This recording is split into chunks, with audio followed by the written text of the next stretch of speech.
StoryWave. Chapter 2. A mystery to be solved at any price. That study of his was a museum, and nothing else. Specimens of everything known in mineralogy lay there in their places in perfect order. And correctly named, divided into inflammable, metallic, and lithoid minerals. How well I knew all these bits of science. Many a time, instead of enjoying the company of lads of my own age, I had preferred dusting these graphites, anthracites, coals, lignites, and peats. And there were bitumens, resins, organic salts to be protected from the least grain of dust. And metals, from iron to gold, metals whose current value altogether disappeared in the presence of the Republican equality of scientific specimens. And stones, too, enough to rebuild entirely the house in Königstrasse, even with a handsome additional room, which would have suited me admirably. But on entering this study now, I thought of none of all these wonders. My uncle alone filled my thoughts. He had thrown himself into a velvet easy-chair and was grasping between his hands a book over which he bent, pondering with intense admiration. "Here's a remarkable book. What a wonderful book!" he was exclaiming. These ejaculations brought to my mind the fact that my uncle was liable to occasional fits of bibliomania.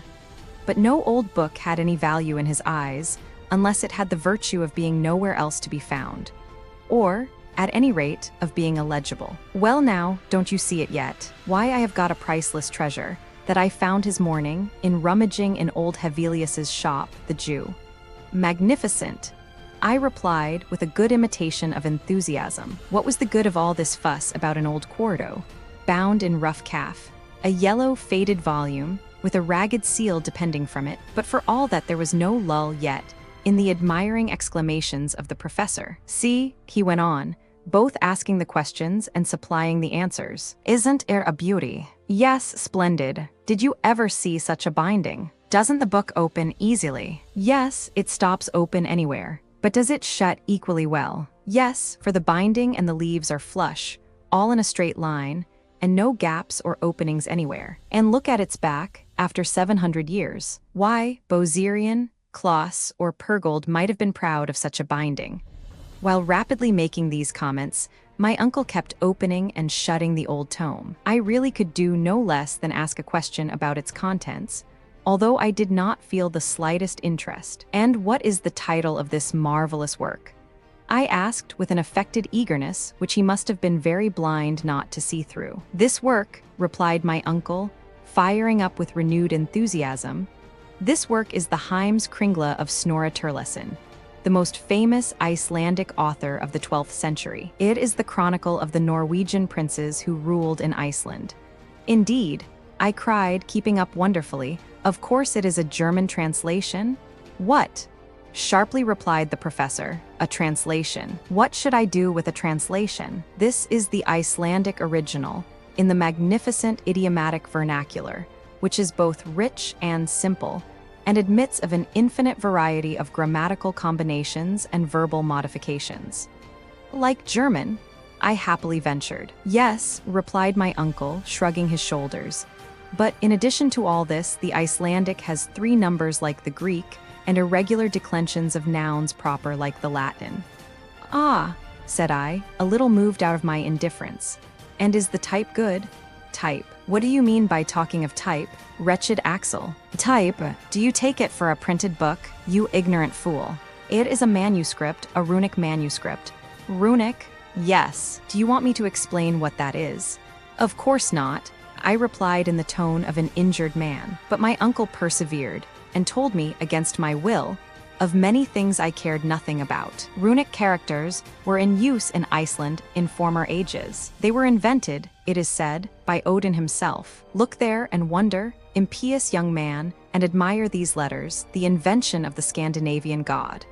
Well, not knowing what to say, I was going to prostrate myself before this wonderful book, a way of answering equally pleasing to gods and kings, and which has the advantage of never giving them any embarrassment, when a little incident happened to divert conversation into another channel. This was the appearance of a dirty slip of parchment, which slipped out of the volume and fell upon the floor. My uncle pounced upon this shred with incredible avidity. An old document, enclosed an immemorial time within the folds of this old book, had for him an immeasurable value. "What's this?" he cried, and he laid out upon the table a piece of parchment, 5 inches by 3, and along which were traced certain mysterious characters. "Here is the exact facsimile. I think it important to let these strange signs be publicly known, for they were the means of drawing on Professor Lidenbrock and his nephew to undertake the most wonderful expedition of the 19th century." The professor mused a few moments over this series of characters. Then, raising his spectacles, he pronounced, "These are runic letters. They are exactly like those of the manuscript of Snorre Turleson. But what on earth is their meaning?"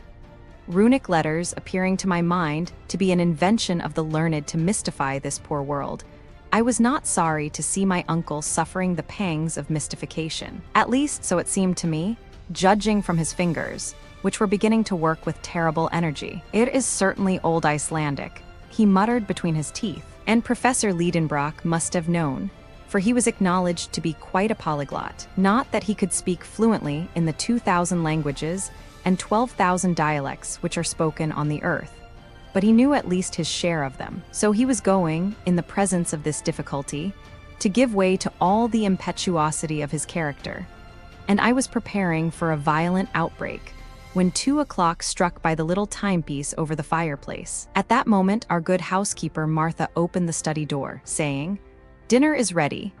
I am afraid he sent that soup to where it would boil away to nothing, and Martha took to her heels. For safety, I followed her, and hardly knowing how I got there, I found myself seated in my usual place. I waited a few minutes. No professor came. Never within my remembrance had he missed the important ceremonial of dinner. And yet, what a good dinner it was. There was parsley soup, an omelette of ham garnished with spiced sorrel, a fillet of veal with compote of prunes.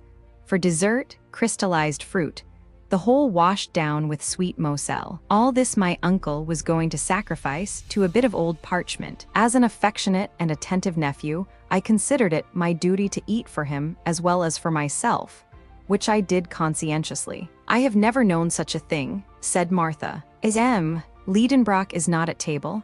Who could have believed it?" I said with my mouth full. "Something serious is going to happen," said the servant, shaking her head. My opinion was that nothing more serious would happen than an awful scene when my uncle should have discovered that his dinner was devoured. I had come to the last of the fruit when a very loud voice tore me away from the pleasures of my dessert. With one spring, I bounded out of the dining room into the study. /p/section/body.